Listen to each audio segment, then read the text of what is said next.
अब भने उनको होस खुलेको छ, उनी बोल्न सक्ने भएका छन्, उनले भुन्टीलाई खोजिरहेका छन्।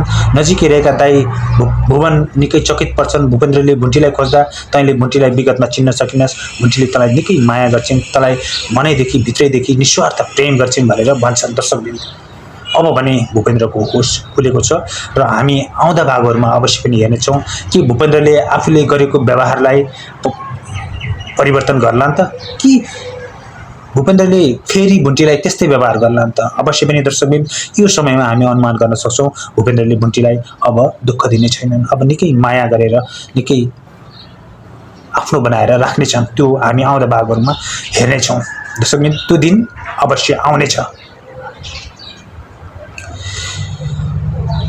तर भुन्टीको यति समर्पण, यति माया, यति विश्वास घरप्रतिको उनको भुन्टीको यति समर्पण, यति माया, यति विश्वास घरप्रतिको उनको यति लगाव, यति ध्यान उनी जस्तो बुहारी पाउनु अथवा उनी जस्तो घरको परिवार पाउनु भूपेन्द्रका लागि निकै फलामको चिउरा चपाए जस्तै थियो। तर उनको परिवारले बुझ्न सकिरहेको छैन, सासु आमाले बुझेकी छैनन् र उनका देवर भीमले बुझेका छैनन्, भूमिकाले बुझेकी छैनन्। यतिसम्म कि भुन्टीको जेठानी भुवनको श्रीमतीले पनि भुन्टीको विरोध गर्छिन्। भुन्टीको जेठानी अथवा भुवनको श्रीमतीले भुन्टीकै नाम आफ्नो श्रीमानसँग जोडेर घरमा निकै किचलो मच्चाएकी छन्। भुवनले भाइलाई, आफ्नो भाइ भूपेन्द्रलाई साथ दिए पश्चात अथवा भूपेन्द्रको सेवामा खटिए पश्चात आफ्नो घरमा समय नदिएको, आफ्नो कुरा नसुनेको, आफ्नो घर व्यवहार नमिलाएको भनेर भुवनको श्रीमतीले भुवनलाई निकै दबाब दिइरहेकी छन्।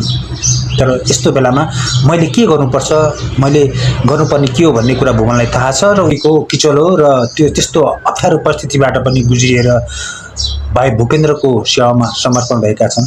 भूपेन्द्रले भुवन जस्तो दाइ पाउन पनि निकै सङ्घर्ष गर्नुपर्नेछ। भुवनले निकै माया गरिरहेका छन्।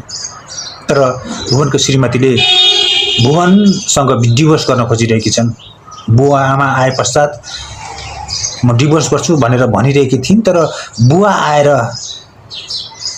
भुवनको श्रीमतीको गालामा चड्कन दिएका छन्, थप्पड हानेका छन्। तैँले आफ्नो श्रीमानलाई बुझ्न सकिनस्, वास्तवमा भुवन जस्तो श्रीमान पाउन तँलाई गाह्रो छ। भुवनले आफ्नो घर परिवार हेरिरहेका छन्, तँलाई पनि निकै माया गर्छन्, घर परिवार सम्हाल्न सक्छन् भने तैँले यस्तो गर्नु हुँदैन थियो, तैँले यस्तो सोच्नु हुँदैन थियो, तैँले भुवनप्रति अविश्वास गर्नु हुँदैन थियो भनेर गालामा चट्कन हानेका हुन्। अब हुनसक्छ भुवनको श्रीमतीमा पनि केही बुद्धि पलाउन सक्छ र बुवा आमाको कारणले गर्दा भुवनको परिवार पनि सुध्रिन सक्छ। दर्शकबिन आउँदा भागहरूमा हामी यो पनि हेर्नेछौँ। दर्शकबिन अब कुरा गरौँ भुन्टीलाई पहिला एकजना मान्छेले माग्न आएको थियो, जुन मान्छेलाई भुन्टीले इन्कार गरेकी थिइन्, छोडेकी थिइन्। त्यही मान्छे अहिले पछि लागिरहेको छ, भुन्टीलाई विवाह गर्न खोजिरहेको छ। तर त्यो मान्छे को हो त? त्यो मान्छे भूपेन्द्रको विरोधीले पठाएको मान्छे, भूपेन्द्रको दुश्मन त होइन कतै। त्यो चाहिँ हामी अनुमान गर्न सक्छौँ।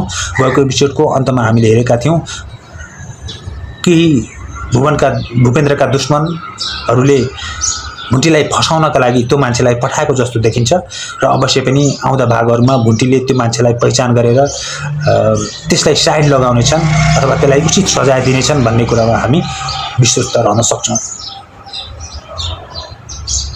भुन्टीले चिन्न आवश्यक छ, भुन्टीले चिन्नुपर्छ र त्यो मान्छे अवश्य पनि जानेछ, साइड लाग्नेछ। अब कुरा गरौँ भूमिकाको। भूमिकाले जसरी पनि विवाह गर्नु छ, अस्ट्रेलिया जानु छ। उसको हट जिद्दीले गर्दाखेरि उसको बुवाले आफ्नो घर जग्गालाई धितो राखेरै भए पनि भूमिकाको विवाह गर्न तम्सिएका छन्। तर दाइ भीमले त्यसको विरोध गरिरहेका थिए। आमा र भूमिकाको जिद्दीको अगाडि उनीहरूको केही लागेन र अन्ततः भूमिकाको विवाह हुनेछ। तर विवाह पश्चात भूमिकाको जीवन कसरी बित्छ त? के भूमिकाको श्रीमानले भूमिकालाई निकै माया गर्लान् त? भूमिकाको ब्याकग्राउन्ड विगतका दिनहरू त निकै तिरस्कृत थिए अथवा निकै बदनाम थिए। उनी चाहिँ भूमिका त्यति राम्रो केटी होइनन् भन्ने कुरा यदि भूमिकाको श्रीमानले बुझ्यो भने भूमिकाले दुःख पाउने अवस्था पनि हुन सक्छ। यदि भूमिका सही समयमा सचिनन् भने र आफ्नो गल्तीलाई स्वीकार गरिनन् र आफ्नो जिद्दी र हटलाई यसरी कायम राखिन् भने अवश्य पनि भूमिकाले आउँदो समयमा निकै दुःख पाउनेछन्। जसले जस्तो कर्म गर्छ त्यस्तै सजाय पाउँछ। दर्शकबिन, हामीले यो भागमा हेरेका दृश्यहरू यिनै हुन्। अब भूपेन्द्रको होस खुलेको छ। भूपेन्द्रले भुन्टीलाई निकै माया गर्नेछन्, पहिलाको भन्दा निकै सम्मान गर्नेछन्। वास्तवमा भूपेन्द्रलाई माया गर्ने र विश्वास गर्ने भनेकै भुन्टी रहेछ भन्ने कुरा उनले यो घटनाबाट थाहा पाइसकेका छन्। भने उता भुवनको श्रीमतीको पनि होस खुल्नेछ। उसकै बुवाले, भुवनको श्रीमतीको बुवाले नै उनलाई गालामा चट्कन दिए पश्चात अवश्य पनि आफ्नो श्रीमान भुवनप्रति उनको विश्वास बढ्नेछ र उनीहरूको सम्बन्ध पनि राम्रो हुनेछ र यता भूमिकाको पनि विवाह हुनेछ। ती दृश्यहरू हामी आउँदो भागहरूमा हेर्नेछौँ। दर्शकबिन, यदि तपाईँ च्यानलमा नयाँ हुनुहुन्छ र च्यानल सब्सक्राइब गर्नुभएको छैन भने च्यानल सब्सक्राइब गर्नुहोला, भिडियो लाइक गर्नुहोला। आजको लागि यति नै, नमस्कार।